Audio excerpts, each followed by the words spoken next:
Inilabas ng Octa Research ang resulta ng kanilang tugon ng masa April 2025 pre-election survey. Nakatutok si Salima Refran. Sa non-commissioned survey ng Octa Research sa voting preferences para sa 2025 Senate elections, 19 na kandidato ang may statistical chance na manalo kung gagawin ang eleksyon sa panahong sinagawa ang survey. Yan ay sina Senador Bongo, magkapatid na Congressman Erwin Tulfo at broadcaster Ben Tulfo, dating Senate President Tito Soto, Senator Bato de la Rosa, dating Senador Ping Lacson, incumbent Senators Pia Cayetano, Ramon Bong Revilla Jr. at Lito Lapid, Makati City Mayor Abby Binay, dating Senador Bam Aquino, Congresswoman Camille Villar, former Senators Manny Pacquiao at Kiko Pangilinan, TV host Willie Revillame, dating DILG Secretary Benhur Abalos, Senadora Amy Marcos, Senator Francis Tolentino at artista na si Philip Salvador. Isinagawa ang nationwide survey noong April 10 hanggang 16 sa pamamagitan ng face-to-face interviews sa 1,200 na rehistradong botante, edad 18 pataas. Meron itong plus-minus 3% na margin of error at 95% confidence level. Para sa GMA Integrated News, Salima Refran, nakatutok 24 oras. Pagpapabagsak umano sa mga Duterte ang lumabas na motibo sa pag-aresto kay dating Pangulong Duterte. Base po yan sa investigasyon ng komite ni Senadora Amy Marcos.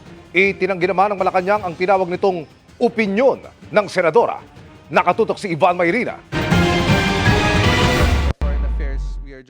Matapos magsagawa ng investigasyon sa pag-aresto kay dating Pangulong Rodrigo Duterte, inilahad ni Senador Amy Marcos na politika ang nakitang pangunahin umanong motibo para rito. Part of a whole of government effort to bring down the Dutertes as early as possible before 2028. So, maliwanag to, no? Sa umpisa, yung constitutional change or the People's Initiative. Thereafter, the Committee on Human Rights and the Quadcom. And thereafter, the ICC. Kaya irerekomenda ng kanyang Senate Committee on Foreign Affairs sa sampahan ng mga reklamong kriminal at administratibo sina PNP Chief Romel Marbil, CIDG Chief Nicolas Torre at Ambassador Marcos Lacanilao. Pinaiimbestigahan din anya ang mga Justice at Interior local government officials sa pagpayag sa pag-arestong wala naman anyang bisa. Sinusubukan pa naming kunan ng pahayag ang mga binanggit na opisyal. Pero hindi na nagulat ang Malacanang sa pahayag ng presidential sister. Bago pa naman po siguro nag-hearing ay makikita na po natin kung saan ba ang gawi ni Senator Amy Marcos. Pero karagdagan, of course, ang palasyo dinideny kung ano man ang kanyang opinion. Sinigundahan naman ni Vice President Sara Duterte ang anggulong politika ang nasa likod ng pagpapaaresto. Ang moabot na eleksyon, tungod kay nagkakusog o kusog kaayo ang oposisyon, o sa 2028 elections, sa mga dili gusto mo naog o gusto mo kapot sa ilahang power or gahom din sa ilang katungdanan. Kinukunan pa namin ng pahayag ng Malacanang kaugnay ng pahayag na ito. Sabi pa ng bise, ultimo siya ay nasa listahan ng aarestuhin anya ng ICC. Walang ganyang impormasyon mula sa ICC hanggang ngayon. Daghan kaayo mi nga naa sa listahan sa ICC.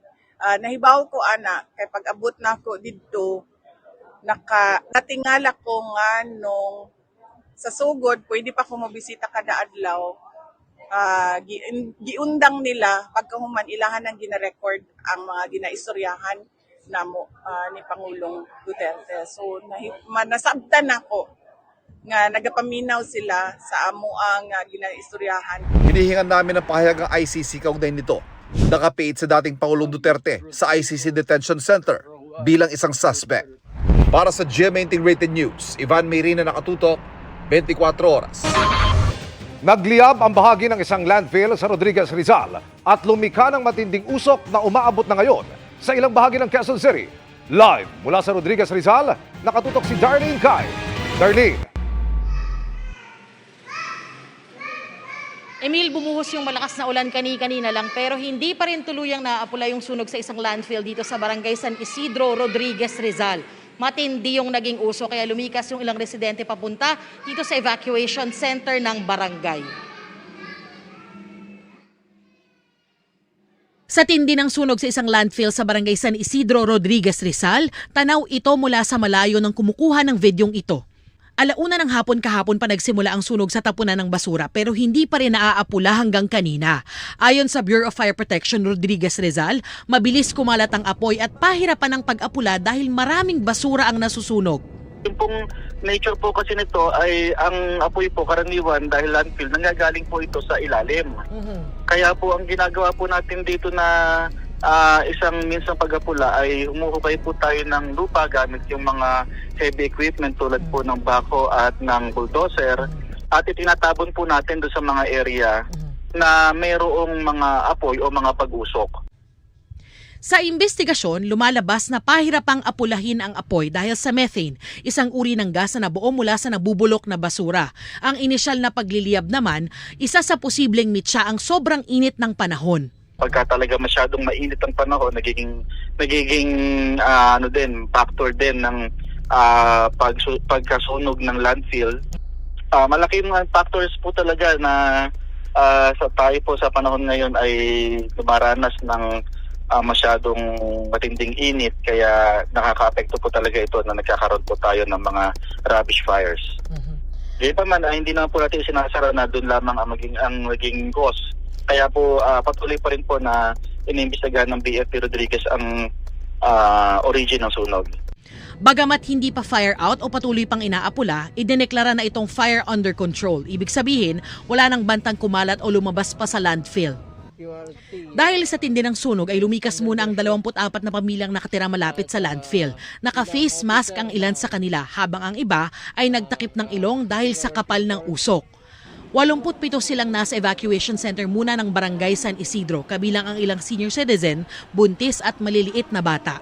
Kusa lang po kaming umalis kasi mausok. Masyado nang makakapal yung usok galing sa landfill lalo't may ubo yung anak ko. Kaya nag-aalala rin ako na baka lumala. Kinakailangan po siguraduhin muna namin yung area bago namin pala ibalik yung o payagan yung mga evacuees na bumalik po sa kanilang bahay. Maging sa Quezon City, umabot ang epekto ng sunog sa Rodriguez. Ayon sa City Hall, mula alas 8 ng umaga kahapon hanggang alas 8 kaninang umaga ay very unhealthy ang air quality index sa ilang lugar sa hilaga ng Quezon City, gaya sa bahagi ng Novaliches, Lagro at Payatas. Kaya hanggang maaari ay iwasan daw muna nilang lumabas. Unhealthy o hindi naman ligtas, para sa ilang kabilang sa sensitibong grupo, ang hangin sa ilang lugar sa Sauyo, ibabang bahagi ng Payatas, Mindanao Avenue at Tandangsora. Pinapayuhan ang mga may respiratory disease tulad ng hika sa mga nabanggit na lugar na iwasang lumabas. Kaya hindi muna pinapalabas ni AJ ang kanyang mga anak. May hika po yung sa bunso po. Kaya syempre iingatan mo siya na hindi siya makalanghap ng usok. Hindi ko lang po talaga pinalabas gano'n. Magkaroon ng marapat na pag-iwas muna sa mga lugar, pang-publikong lugar at maiwasan at kailangang magsuot ng mask. At mag-monitor naman po ang ating QC Dream o at ang CCESB sa mga susunod na oras. At ang next advisory po namin is 8 a.m. po.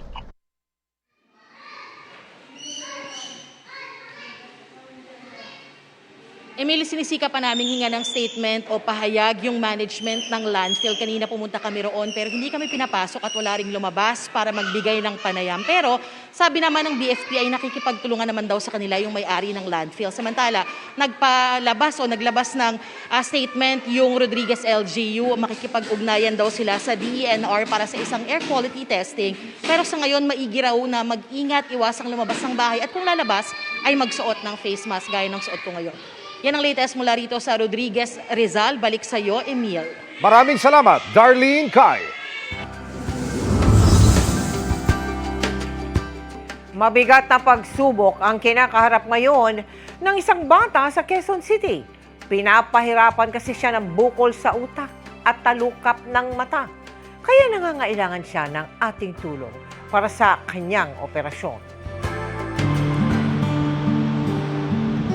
Buwan ng May 2024, nang itampok natin ang kwento ng batang si Carlo na lumalaban sa sakit na neurofibromatosis, kung saan may bukol siya sa utak na sinlaki ng medium size na kamatis at isa pang bukol sa talukap ng mata na sinlaki naman ng maliit na kalamansi. May mga sugat din siya sa katawan. Ang hirap. Sabi ko sana sa akin na lang napunta. Ito ay isang sakit kung saan nagkakaroon ng maliliit na bukol ang mga ugat sa katawan. Genetic ho kasi siya. Sa kanyang ika-12 taong kaarawan, muli siyang binisita ng GMA Kapuso Foundation at ipinaghanda. Pinasalubungan din natin siya ng groceries at bigas. Kapansin-pansin din ang unti-unting paggaling ng kanyang mga sugat matapos natin siyang ipasuri sa isang dermatologist. We could give again oral antibiotics, tapos yung mga lotion at saka mga pamahid para hindi masyadong, para nga maiwasan yung pagkati at magkaroon ng nana. At ang kanya raw birthday wish. Sana pong maoperahan na ako. Ayon sa doktor, kailangan operahan si Carlo at lagyan ng metal orbital roof implant. Ang plan namin is tatanggalin muna yung bukol dun sa utak. So if hindi natin maoperahan, may possibility pa rin talaga na mas lalong lumala to. Pwede din hong mas lalong lumawa yung mata.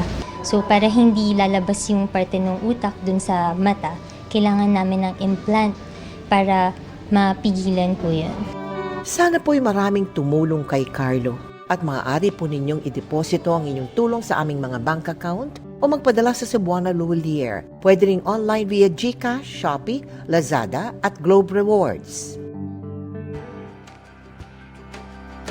At bilang paghahanda sa isasagawang Kapuso Kalusugan Caravan Medical Mission ng GMA Kapuso Foundation sa Bago City sa Negros Occidental, naihatid na po sakay ng C-130 ng Philippine Air Force sa pakikipagtulungan ng Office of Civil Defense at ng 303rd Brigade ng Philippine Army ang mga gamot at supplies na ipapamahagi natin sa mahigit 1,000 residente na naapektuhan ng pagsabog ng Bulkang Kanlaon.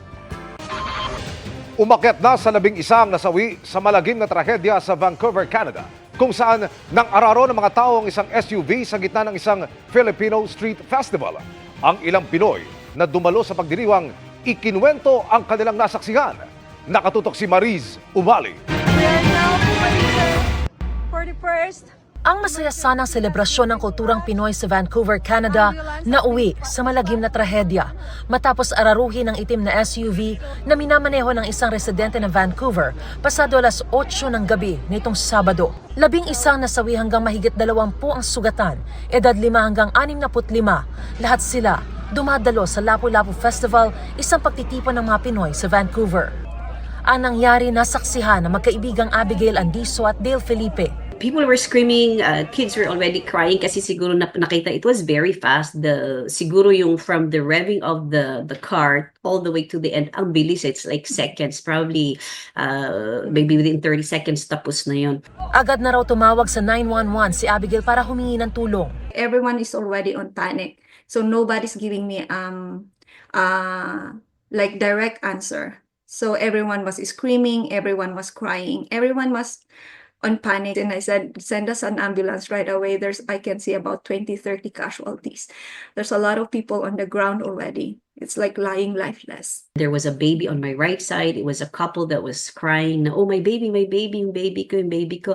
Please, wala pa yung medics. Mostly the bodies that I saw there was this other lady, like I was telling them, na twisted na talaga yung kamay, and then, alam mo yung parang pilipit na siya.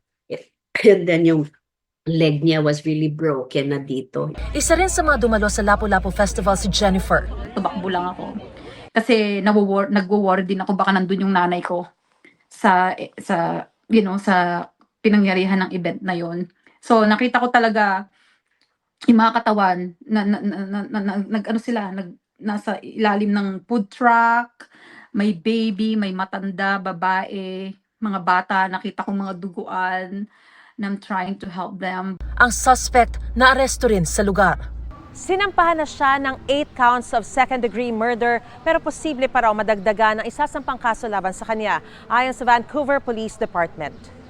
Kumakalat naman ang video na humihingi siya ng paumanhin sa mga tao bago dumating ang mga pulis.